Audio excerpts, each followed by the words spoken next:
Sign the sale papers to Julian's trust today, or the government takes the house on Friday. My stepmother, Elena, slammed a final notice of seizure onto the coffee table before I could even take off my funeral coat. She pointed to a complete stranger standing by the window. Meet Julian. He is your father's secret son, and he is the only cash buyer willing to pay off the debt instantly to save the family name. Drop a comment and let me know where you are listening from and what time it is for you right now. I would love to know who is part of our community. I picked up the tax notice. My hands did not shake. Panic is a luxury I could not afford, not when dealing with a predator like Elena. As a forensic genealogist, I spend my life staring at government documents, birth certificates, and census records. I know what official paper feels like. I know the specific, heavy weight of bureaucratic authority. And this piece of paper felt wrong. The texture was standard printer paper, too light, too smooth. The font was just a hair too modern, an Arial derivative instead of the standard government serif used in tax liens 3 years ago. It was subtle, the kind of thing 99% of grieving daughters would miss in a crisis. But to me, it screamed forgery. This was not a financial tragedy.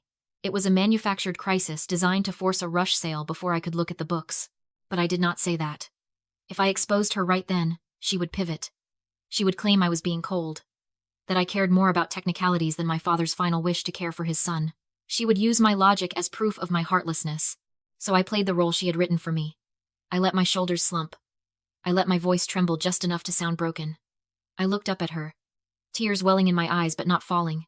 I asked why Dad did not tell me about this debt. Elena sighed, a sound that was perfectly rehearsed. She told me he was too proud, that he made her promise to hide it to protect his dignity. It was a moral ransom. She was holding my father's memory hostage to explain away the fraud. I took a shaky breath. I told her I could not do this today. I begged for 1 week. Just 1 week to say goodbye to the house and pack my things. Then I would sign whatever she wanted. I saw the triumph flash in her eyes, sharp and hungry. She thought the fake tax threat had terrified me into submission. She thought she had won. Fine, she said, her smile tight. 1 week, but not a day more. I walked out of that room with my head down, looking defeated. But the moment the heavy oak doors closed behind me, my mind switched gears. I was not grieving anymore. I was auditing. That night, the estate was suffocatingly quiet. I walked the halls alone, the floorboards creaking under my feet in a rhythm I had known since I was a toddler. The silence was heavy, filled with the ghosts of a life Elena was desperate to evict. I stopped at the doorframe of the nursery. The paint was chipping slightly near the bottom, but the history was still there. I ran my fingers over the notches carved into the wood. My father had marked my height there every birthday until I left for college. Small, jagged horizontal lines with dates written in his sprawling, messy handwriting. Celeste, age 5. Celeste, age 10. Celeste, age 18. Those scratches were the only physical proof left that I had once been a child here, that I had been loved before Elena arrived. To anyone else, this house was just an asset, a pile of bricks and land worth $3.5 million. But to me, it was a museum. It was an archive.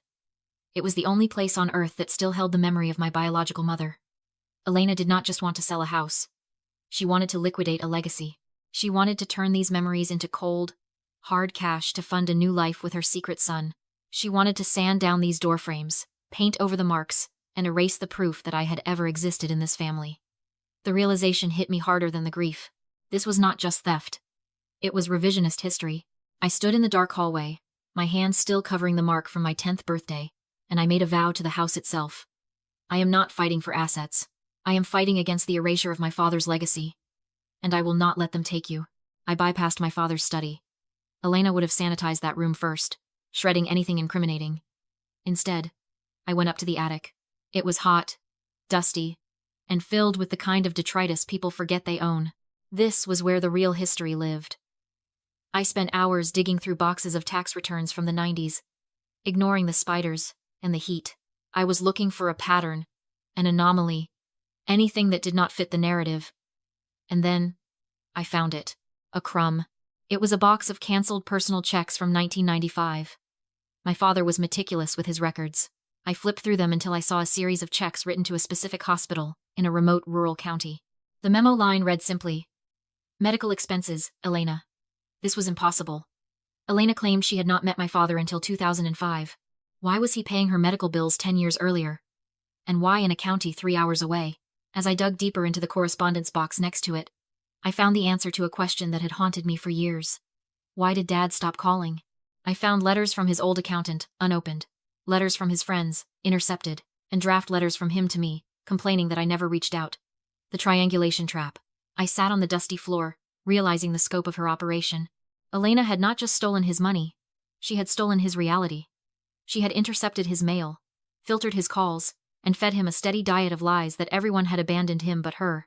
She had created a world where she was his only savior, making him dependent on her for everything. Even the truth. That is how she got him to sign those checks. She did not just forge his name. She forged his consent. I took a picture of the 1995 checks. Then I used my professional credentials to access the Vital Records database. I ordered a rush copy of any birth records from that remote county for that specific year.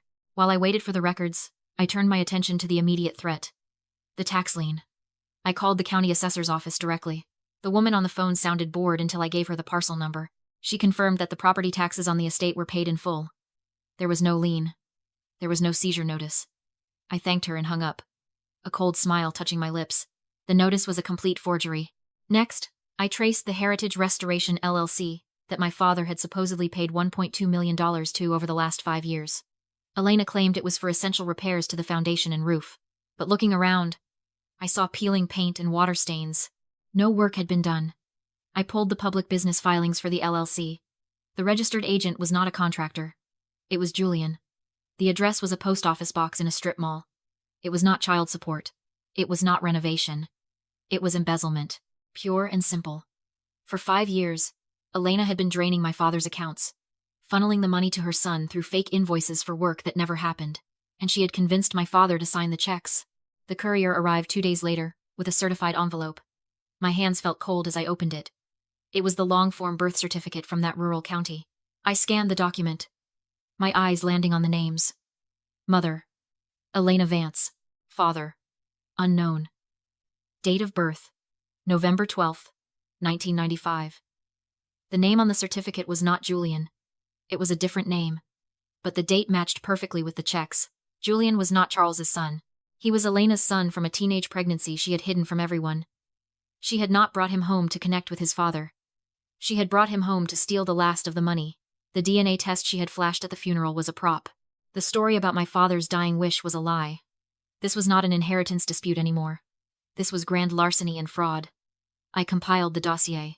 The birth certificate, the fake tax lien, the LLC filings, the canceled checks. I put them all in a neat stack.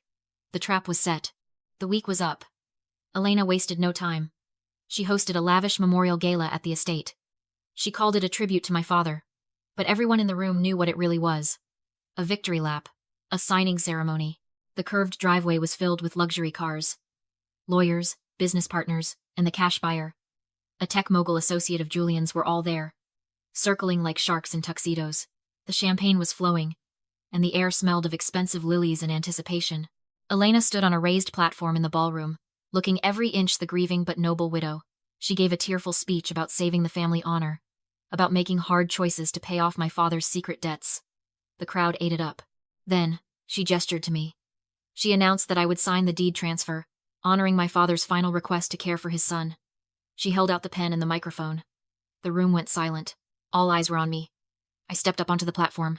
I took the microphone in one hand and the heavy fountain pen in the other. I looked at the crowd, then at the buyer, and finally at Elena. Her eyes were hard, daring me to make a scene. I told her I was ready to sign, my voice amplified and steady. But since there is no will, I explained, the title insurance company requires us to clear the heirship legally. I pulled a document from my blazer pocket. It was a standard affidavit of heirship. I placed it on the podium next to the deed. I turned to Elena and Julian. I told them they must swear under penalty of perjury that Julian is Charles's biological son to receive the proceeds. It is just a formality to satisfy the insurers. The notary I had hired nodded from the side. Elena hesitated for a fraction of a second. She looked at Julian, then at the crowd, then at the buyer waiting with the check for $3.5 million. Greed is a powerful blinder. She picked up the pen. She signed. Then she handed it to Julian. He signed with a flourish. The notary stamped it with a heavy, decisive thud. The trap snapped shut. They had just committed a felony on public record.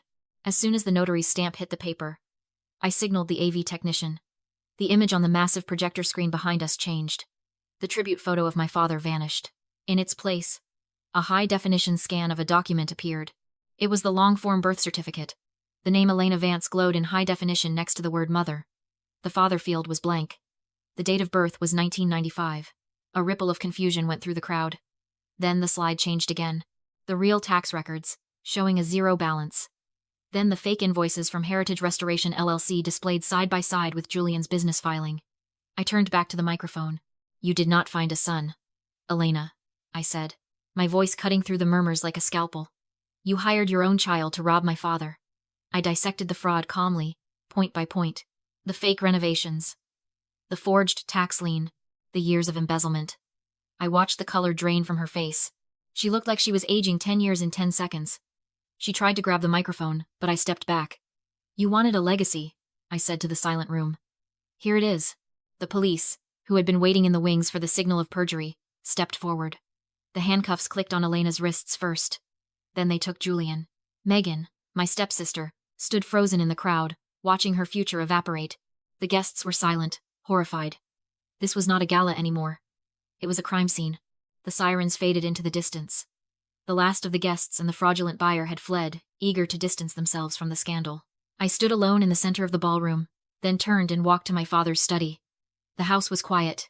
The heavy velvet curtains were drawn, shutting out the chaos of the world. I poured a glass of his favorite red wine. I sat in his leather chair, the material still creaking the way I remembered from childhood. For the first time in months, the air in the house did not feel heavy. The estate was safe. The history was preserved. The toxic branch had been pruned. Elena was facing 10 years for fraud, embezzlement, and perjury. Julian was in custody. And Megan? My stepsister stood in the driveway as the police cars pulled away, bankrupt and humiliated, realizing her free ride had just hit a brick wall. I took a sip of the wine. It tasted like justice. I looked around the room, at the books, the old maps, the family portraits that Elena had tried to sell off. I was not lonely. I was surrounded by the people who actually mattered. I was not just a daughter anymore. I was the curator of my own life. I raised the glass to the empty room, catching my reflection in the dark window. "To truth," I whispered, "and to the house that keeps it. If you have ever had to stand alone to protect what matters, tell me your story in the comments. You are the keeper of your own truth." Wow. Take a deep breath. I know exactly what you are screaming at the screen right now. You are probably asking, why did she wait a whole week? Why did she even pretend to go along with it? Why didn't she just throw them out the moment she saw that fake tax letter? It is easy to judge when you are on the outside looking in. But let's break down the psychology of what just happened. Because Celeste wasn't being weak. She was breaking an addiction. In psychology, we call this the slot machine effect, or intermittent reinforcement. Think about how a slot machine works. You pull the lever, and most of the time, you lose. But every once in a while, it gives you a few coins. Just enough to keep you sitting there, pulling that lever, hoping for the jackpot. That is exactly what toxic families do. Elena didn't abuse Celeste 24/7. She probably gave her tiny crumbs of hope a smile here, a family dinner there, just enough to keep Celeste chasing the dream of a happy family. Celeste wasn't stupid for staying. She was conditioned to wait for a payout of love that was never going to come. But here is where the story flips. And here is the street-smart lesson you need to take away today. Celeste stopped playing their game and started playing financial defense. Did you catch her first smart move? It wasn't screaming. It was the audit strategy. Scammers and manipulators rely on emotional chaos. They want you to panic so you don't look at the details. Elena slammed that tax notice down to scare Celeste. But Celeste looked at the paper texture. She checked the font. She called the county assessor. The moment you stop reacting and start auditing, you take the power back. Scammers hate details because details are where the truth lives. Then, she moved to building the case. Notice she didn't confront Elena immediately with the fake tax letter. If she had, Elena would have just made up another lie. Instead, Celeste went to the attic. She found the 1995 checks. She got the birth certificate. She built a dossier so thick that no amount of gaslighting could burn through it. She gathered her receipts in silence so she could make noise when it mattered. And finally, the masterstroke. The affidavit trap. This is the ultimate financial self-defense move. Celeste knew they were greedy. She knew they would sign anything to get that $3.5 million. So, she used their greed to handcuff them. She forced them to swear under penalty of perjury. She didn't just catch them in a lie. She let them commit a felony on public record. She didn't argue with them. She let the law do the heavy lifting. So, what is the verdict? You are the curator of your own life. Just like Celeste said, you do not need to wait for an apology that will never come. You do not need to buy your way out of a toxic relationship. If you feel like something is wrong, if the tax notice feels fake or the family loyalty feels expensive, trust your gut. Audit the relationship. Check the receipts. And if you have to, let the toxic branch prune itself. If this story resonated with you, or if you have ever had to audit your own life to find the truth, hit that subscribe button. We are building a community of survivors here. Until next time, stay smart and keep your receipts.